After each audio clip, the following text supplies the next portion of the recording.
জানাবো metal presence কৃষি সংবাদ, সুজলা সুফলা।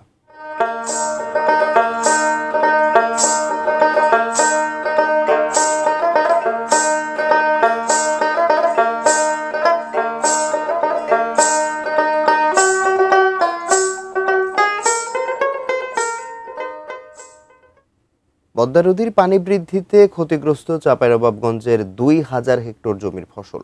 লোকসানের সামনে কৃষকরা।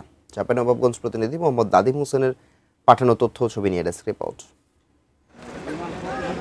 চাঁপাইনবাবগঞ্জে পদ্মা নদীর পানি বাড়তে বাড়তে পৌঁছে গেছে সতর্ক সীমায়। প্লাবিত হয়েছে নির্মাঞ্চল, ডুবে গেছে বাড়িঘর, ক্ষতি হয়েছে ধান সহ বিভিন্ন ফসলের।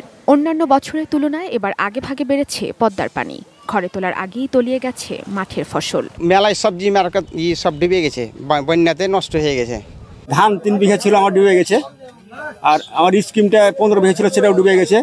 বাড়ি চতুর্দিকে সব পানি। খরচ আছে আপনার নাই বিঘা প্রতি আপনার 7-8 টাকা খরচ আছে একটা বিঘাতে। তাহলে হিসাব করেন 100 বিঘা যদি হয় তাহলে কত খরচ হতে পারে। কৃষি বিভাগের হিসাব মতে পদ্মা নদী তীরবর্তী চাঁপাইনবাবগঞ্জ সদর ও শিবগঞ্জ এলাকায় অন্তত ২,০০০ হেক্টর জমির ধান, ভুট্টা, আখসহ বিভিন্ন ফসল পানিতে নিমজ্জিত হয়েছে। ক্ষতিগ্রস্ত হয়েছেন প্রায় ৮,৫০০ চাষি। আরও কয়েকদিন পরে আমরা একটা চূড়ান্ত ক্ষয়ক্ষতির একটা হিসাব করব, যে সমস্ত জমিগুলোতে নষ্ট হয়ে যাবে সেইগুলো আমরা ক্ষয়ক্ষতি হিসাব করে সেই সমস্ত কৃষকদেরকে বন্যা পরবর্তী চাষবাদ সম্পর্কে এবং যদি পুনর্বাসন থাকে সেই ধরনের আমরা তাদেরকে সহযোগিতা করব।